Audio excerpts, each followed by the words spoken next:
Greetings, scholars, and welcome back to our study of Pokemon Blue. I'm gonna be catching that Abra, and after that, I guess I'm going to go meet Bill. And I really don't have anything to talk about this episode.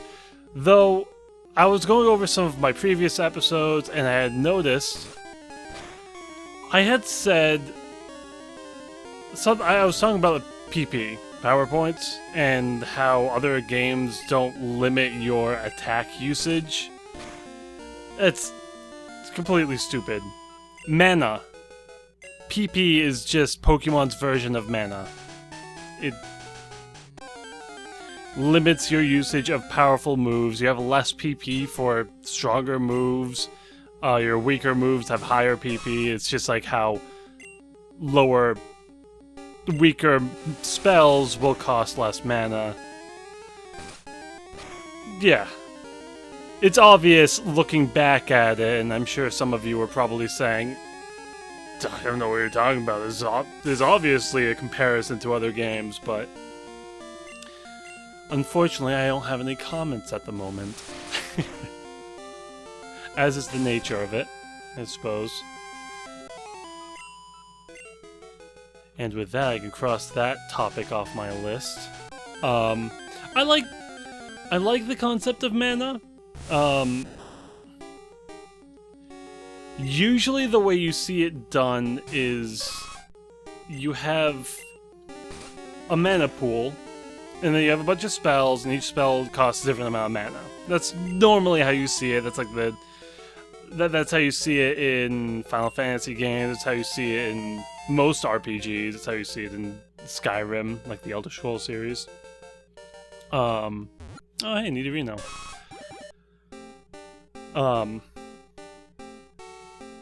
It's interesting to note that a lot of these things are derivative from Dungeons and Dragons, which doesn't do it that way.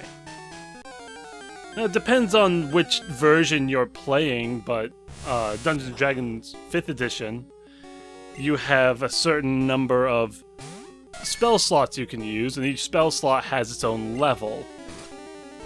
Which means, say you're using a level 1 spell, you have 4 slots for that level 1 spell, and so you can only cast that level 1 spell 4 times, or use a higher level spell slot to cast it, which can either power up the spell or just be the same spell, just you have to use a bigger slot for it because you ran out. And I think that's an interesting way to do it. It's complex at first. I think it really hinders how many people are actually playing as magic users.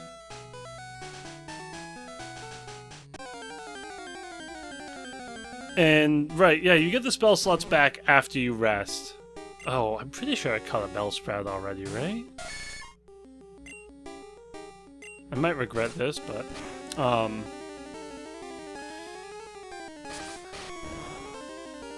right, yeah, you take a long rest and you get all your spells back and it's hunky-dory. Which is kind of like how in most RPGs you have to rest to get your mana back. It's the same deal, it's just all from one pool in most RPGs. Meanwhile, in Dungeons & Dragons, it's each level of spell has its own individual pool, and you can draw from, yeah. I think it's an interesting concept to go over. I don't know which way I prefer. I think it's easier on the mage, on the magic user, to have it be mana based, but having it be spell slot limited means that you can... No, let's see if I cut that Bellsprout. Yeah, that's what I thought. It means that you're not overpowering your allies, right? Oh yeah, everybody's just about the same level now. That's good. I hate having just like one overpowered Pokemon, having the rest be 5 levels under or whatever. But yeah, I suppose it's situational. When it comes to a game where you're controlling every character, I suppose the mana works better, but if it's a game where you're playing with other people, then spell slots probably work better. But then there's other games where it's just on cooldown, like World of Warcraft, those style games. Heck, even I think the original Warcraft, it was still cooldown based and not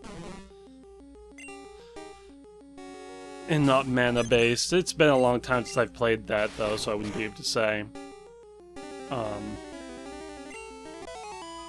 Yeah, the cooldown based, usually spells are weaker at that point, and melee, like physical based classes would just have abilities that are comparable to magic, which is fine.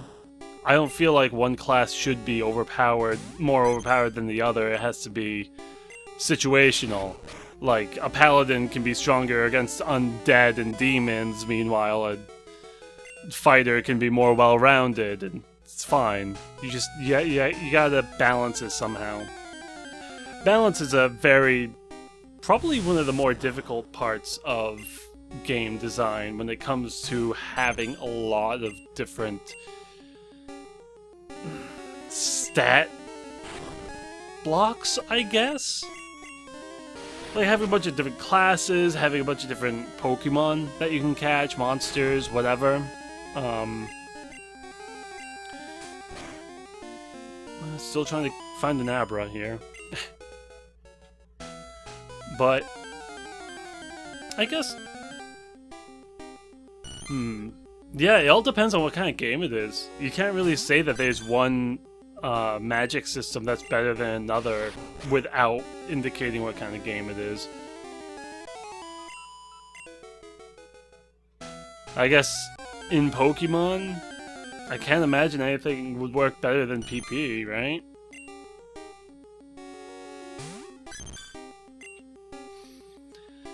If you were to be able to just use your moves unlimited, then stronger moves would have to have more, like, less accuracy and stuff like that, just because PP is something that limits how useful a move is. You get Flamethrower and it has, I think, 10 PP. You can only use it 10 times. Meanwhile, your Ember has like 30 or 25. But it's half, if not less, of the power. So you kind of have to make that choice of, assuming that all your other moves are completely irreplaceable, do I want to have the more PP so I can keep fighting with Charizard, or do I want Flamethrower in order to be more powerful? I think the clear choice is Flamethrower, but you could make an argument, depending on the situation, for Ember.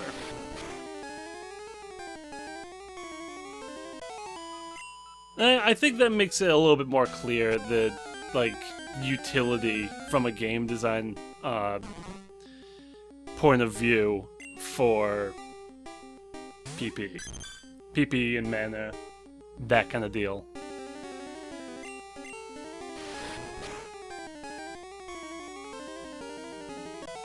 If it's not clear with my monster selection, I am a Lich. Eloan's a Lich, I suppose I should say. Yeah, I like magic. I like spellcasters. I don't know if it's my go-to class. I usually actually go, like, rogue.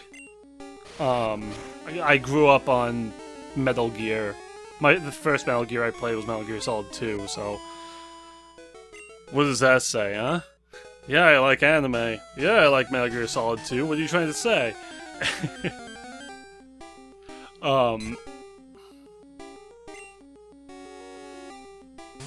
So yeah, I tend to go rogue because that's like the gameplay that I prefer. But when it comes to RPG, I feel like I lean more towards spellcaster. I suppose, honestly, I'd rather do both. There are spellcasting rogues. That's a choice. It's basically, do you not want to do either of them good? That's fine, though. Specifically talking about... Yeah, specifically talking about D&D. The Trickster rogue, I'd rather just multi-class at that point. But something that came to mind, I think the best spellcasting rogue that I've seen is the game Dishonored.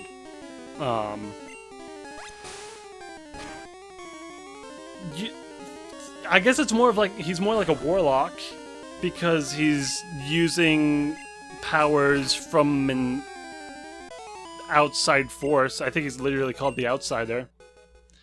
The Abra is not showing up. Good, I'm glad.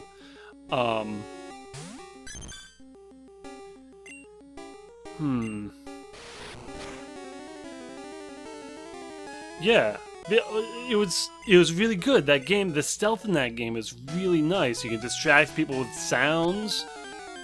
You can draw them to one area, circle around, stab them in the back, or oh hey Abra.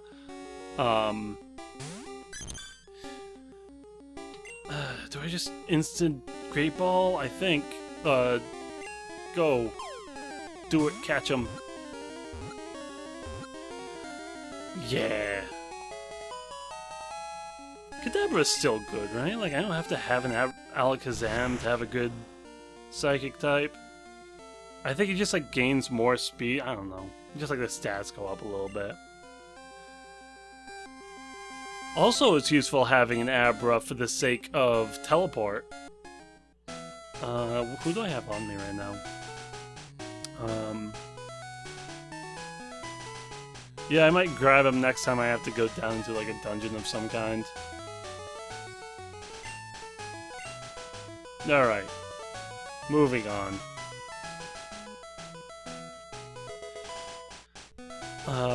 Yeah. I like the blink ability in Dishonored. It just gives you a lot of versatility. There's a lot of little techniques that you get that just... Underwave. Pikachu already has that, and I have... Powder moves. Whirlwind, yeah, that's right. It's been a day or two since last time, so... What are you gonna do? Alright.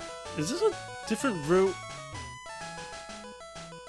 I don't think it is.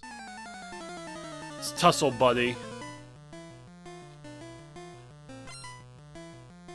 Hiker wants to fight. Yeah. Ooh. I might be at a disadvantage here. See what happens. Chop. Ooh. No, that wasn't bad, actually. The Fable tanking the hit. Way to go, buddy. That was a Machop. But also, Machamp is also a trade evolution, so... I don't know if I really cared to limit myself like that, but at the same time, it's like... What am I doing? Mega Punch against Geodude. I just focused on trying to talk, and I'm not even doing that well. Oh my god, like some kind of Let's Player or something. Alright, well I'm level 18 now. What do I want? What do I want to do here? Yeah, Pikachu still needs more. I don't think there's anything over here. Oh! Thought there was one more step before the ledge. I'm trying not to look up, like, individual routes and, like, catch rates or... Pokemon rates. I'm just trying to play it by memory. Because if I were playing this casually, I would just go straight to Bulbapedia and be like, alright, are these two actually different routes? Can I suppose I could look at the town map, that'd be fine. Alright. The rats. Let's see who's better. Ooh, a Hyper Fang. Alright. Be that way. Ooh, nice. And just for safety, quick attack. Yeah. Let's use Spearow. Let's see what happens.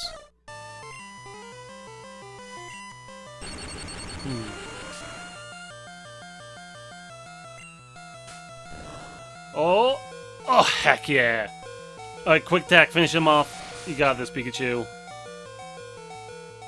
Nice. Proud of you, boy. You stuck it through to the end. Oh, yeah, I'm running out of options here. Before I run into somebody that has a, I don't know, Charmander. I should go back.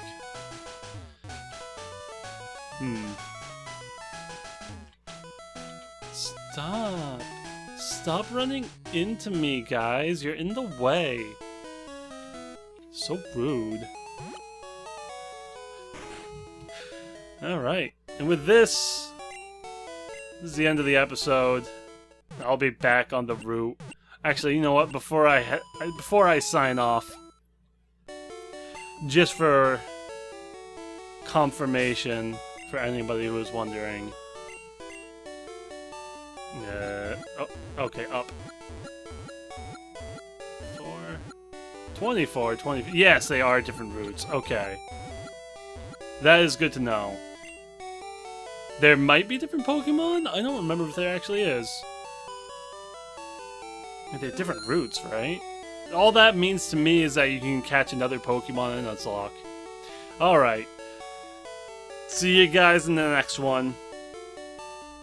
Thanks for watching.